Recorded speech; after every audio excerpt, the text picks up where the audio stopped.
This is where single family and multifamily, there's that common question like, should I start with single family and multifamily? Where I don't love multifamily is where I'm afraid of these ticking time bomb debts that you guys have. Yeah. You guys, it's like, okay, we're going to go acquire this asset, but most people are acquiring with bridge debt of like 5-7 years. Is that? Previously, 3 to 5 years. 3 to 5 years. So it's like, here's a ticking time bomb. Enjoy. But I promise interest rates won't go up. Yeah. And I promise that everything's going to be fine in the economy, but here's a ticking time bomb. You can't weather a storm with a 3-year balloon. No, it's like a hot potato almost, right? That's a great game. Who's going to be holding it when the rate expires and interest rates are going up? Whereas single family, right now. I look at single family and I go, I'm not afraid of the debt. Even if the 2008 crash happened, if you look back at all the people that lost properties, here's what was happening. They were still cash flowing, but all of a sudden they lost all this equity and they go, I don't want this property anymore. And they let go of all these houses. Okay. You look at those investors, if they had held on to those properties over, what was that, 15 years ago? Yeah, they would have been fine. The properties would have paid down 70% of their debts, and the delta or the appreciation going up would have doubled. Yep. They would have made tens of millions of dollars. Yet people get fearful with equity. Like lack of equity, or the people are like, I'm trying to, you know who doesn't buy property with equity? Anybody.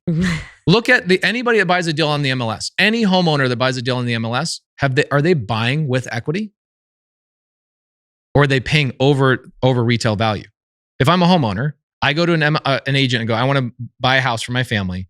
Am I paying under market value or above market value? You're paying at market value. No, because you're paying above. You got closing costs. You're paying above market. Okay, you got all these additional things. Underwater, technically. You start underwater. That's 99% of all retail purchases. Yeah. So people out there are like, well, Pace, aren't you worried about equity? No, homeowners don't have equity. Yeah. People don't have equity in their houses. I did not buy a property for equity.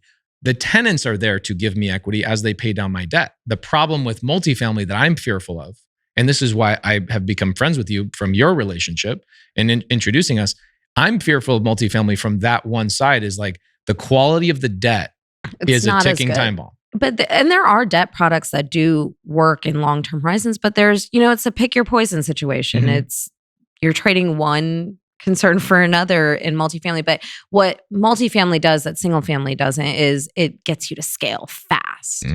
And sometimes you lose 30. Yeah, and it's really hard to get to a tax-free situation, especially if you're making a lot of earned income using single family. You can get there so much faster with commercial. I wanted to touch on something that you brought up though, because I think it's really important, because what we're really talking about for anybody who's new and doesn't really, they're trying to keep up with this podcast because we're talking fast, is there's two ways to buy a piece of real estate, cash or terms. Right. And when you approach it from the understanding of, hey, it's not just trying to get this screaming deal where I beat the seller up on price, and which is the hardest thing to negotiate in every transaction is price. You have to have somebody really desperate or really motivated or in a lot of financial pain, or the house is so beat up and distressed they can't even qualify for a traditional mortgage before you can get somebody down 30, sometimes 35, 40% off of retail.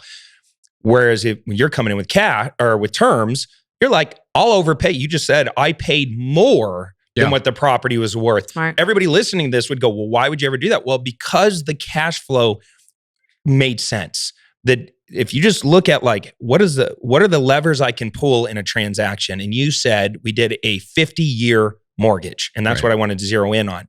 There's 3 levers you can pull in a mortgage with when it comes to financing: down payment, interest rate, length of loan.